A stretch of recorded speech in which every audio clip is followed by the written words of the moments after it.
Welcome to my channel. My name is Liza and I am a hedge druid, and today I would like to share with you some different kinds of altar spaces and different ways that you can set up altars in your home, your outdoors, and the different kinds of symbolisms that you can utilize them for. That they don't all have to be in one place and they don't all have to just be specifically for deities and things like that, and I will show you all these things. So if you want to come on my little journey around, come join me. Thanks.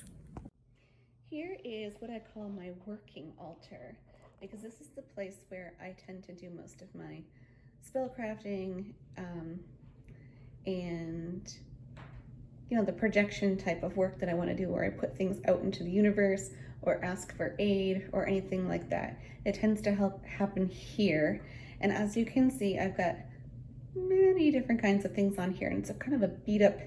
It's actually a little fireplace. Well, it's a fake fireplace, but it's pretty beat up, but it doesn't matter because it's my purpose well for what I'm intending.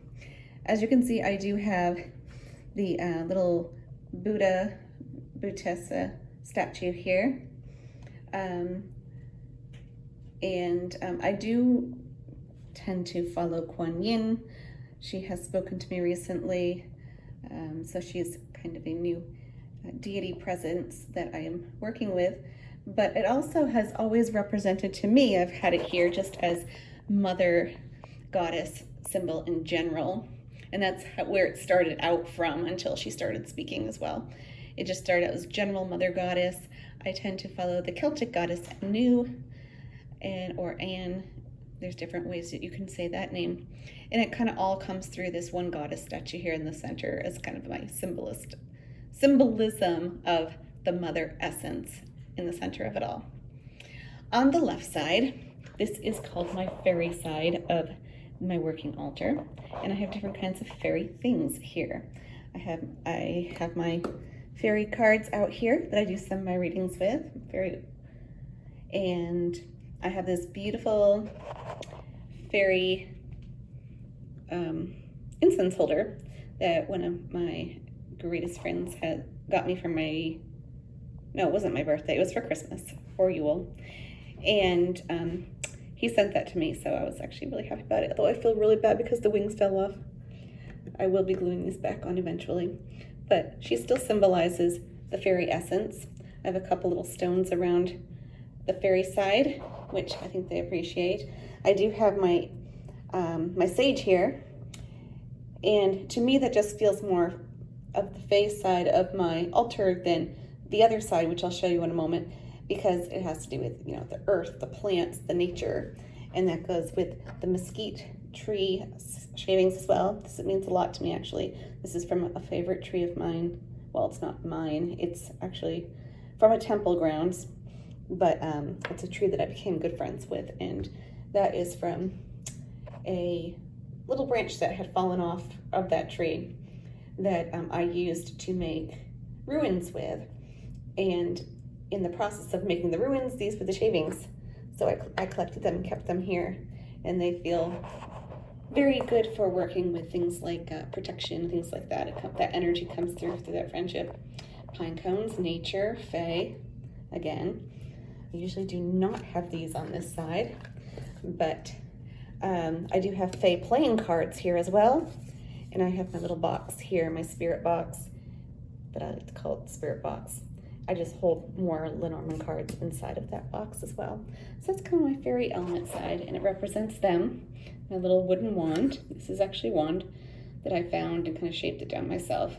So there's a lot of my own energy in it. You do not need to buy a lot of things if you are a beginner. You really don't. Find things in nature. Pine cones. There's your altar for your nature. Make your own wand. Things like that. Anyway, coming to this side of the altar, and this is not supposed to be here either. I think somebody was fiddling with my desk or altar. The windpipes go over here as well, because that's very fae-like in my symbolism and thinking. On this side of the altar is my dragon side. I do have dragon spirit guides, and I work with dragon energies, and so I do have a little representation of a dragon, some shiny stones, a little bit more of a thicker color here, things that make me think of dragons. Again, we've got stone with my dagger here as well. I have another stone incense holder that a friend of mine got me, same friend, and my dragon oracle cards over here. So this is where I represent my dragons. As you can see, again, it's nothing super special. You don't have to buy a bunch of lavish things to represent, you know, a spirit guide or a deity or an ancestor. It's about, you know, something that shows that you're recognizing them and resonating with them, and that's where the energy comes through. And so this is my working altar. I tend to keep my matches on this side because fire goes with dragon energies. And so that's my first altar.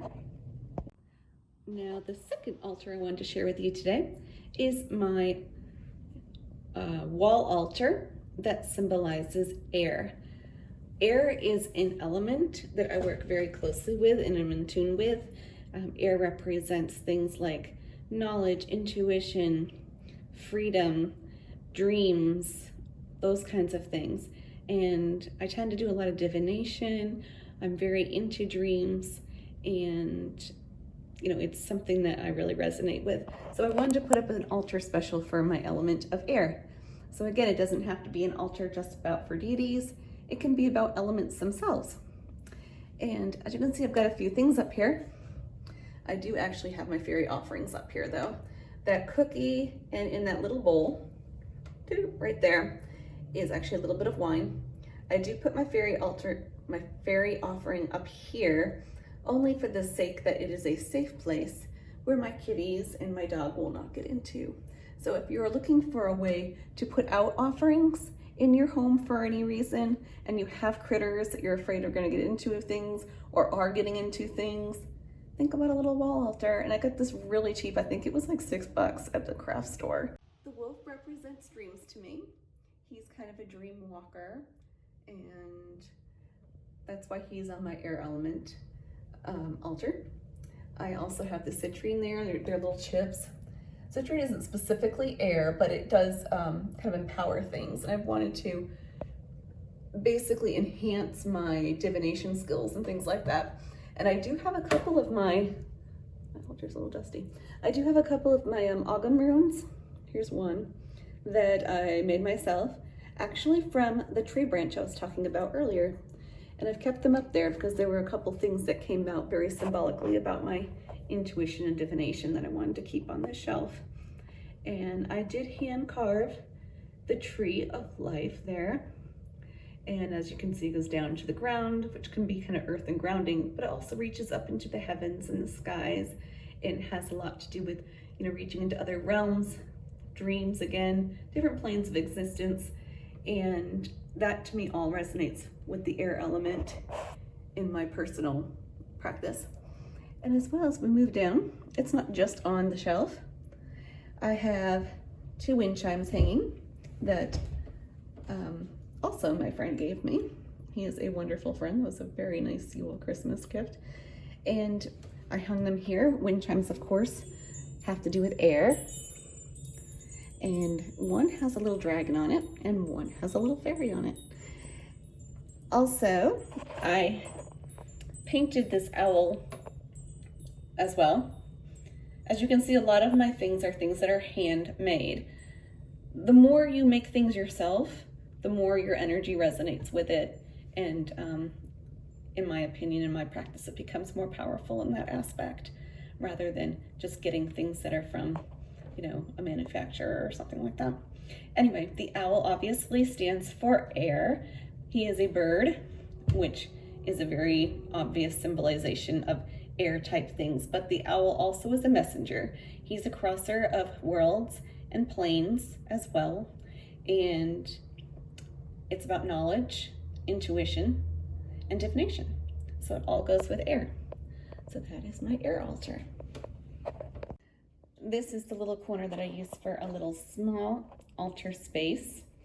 And what this is for is actually kind of like an ancestral spot, except it's not really for ancestors in the way that you think. It's not for someone, you know, my grandfather or my parents or things like that. It's actually because I lost a child, probably about a good 14 years ago now. Yeah, 14 years it has been, to a miscarriage. And I wanted to honor that child this way.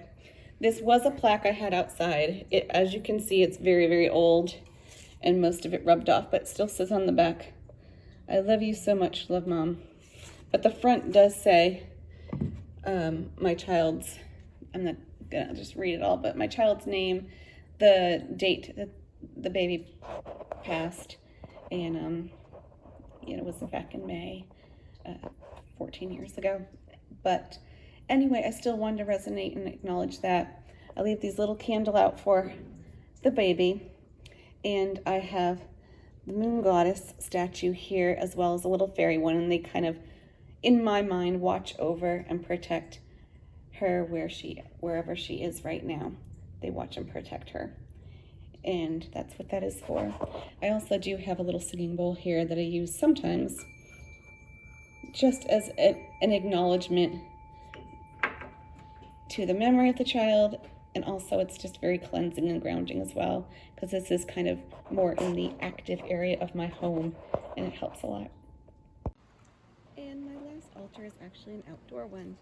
I use it here by what I call my sacred well that I have created, and I did build this myself, so it's a little bit messy, but again, sometimes the homemade stuff resonates most powerfully. So anyway, it is a little pond. It has, I don't know if you can see the little guys. There they are. There are some goldfish in here. They've been doing well for over a year. But onto altar things. On the left side is my fairy altar. This is where I honor the Fae, and she is a symbolism of the Mother of Fae, or some people call it the Fairy Queen, but I'd rather call her the Mother of Fae, because in my beliefs, and from what I've channeled from different Fae that I am familiar with here around me, that there is no real queen per se. She is Mother Nature, is what they follow, and this is a representation of her. She's Mother of Fairies, she's Mother of Nature. I have a little fairy statue, and I do, I sometimes will dump just little bits of, milk or cream into the stones here. Again, I do have a dog, but I do not want to get into my stuff. I've tried to leave out things and they break, and then that's no good. So, you can pour things out into the ground, and that works just as well in their honor. So I pour milk and cream, or milk and honey, things like that for the Fae. And as you can see as well at her feet, I do have a couple little things that I tend to find. Like I might find like a penny. That penny I found out walking around. I pick it up and I'm like, ooh, a nice little treasure to give to them. So I'd leave them out here with her. And that's my fairy side. If you come on over to this side, I do have more Fae, but here's Kuan Yin, and she sits on her lotus flower, and I have two little flower lights there as well that illuminate at night. They're solar, so that's really cool. They look like they're flickering candles all night. But she is the goddess of mercy and compassion, and again, I told you she just recently started speaking with me, so I did want to honor her here as well. And she's kind of looking out over the water on her flower, and the fairies again are surrounding her because nature is all around us. So this is my outdoor altars and my little sacred well. So anyway, thank you for my little tour of my different kinds of altars. Hopefully this has given you some ideas about different things that you can do around your home to honor whatever deities or spirit guides, ancestors, all sorts of things that you can do. And it does not all have to be at one spot. You can use your whole house, use your outdoors, anywhere. And remember, the more you make it yourself, the more your energy will resonate with it. So until next time, have a great day.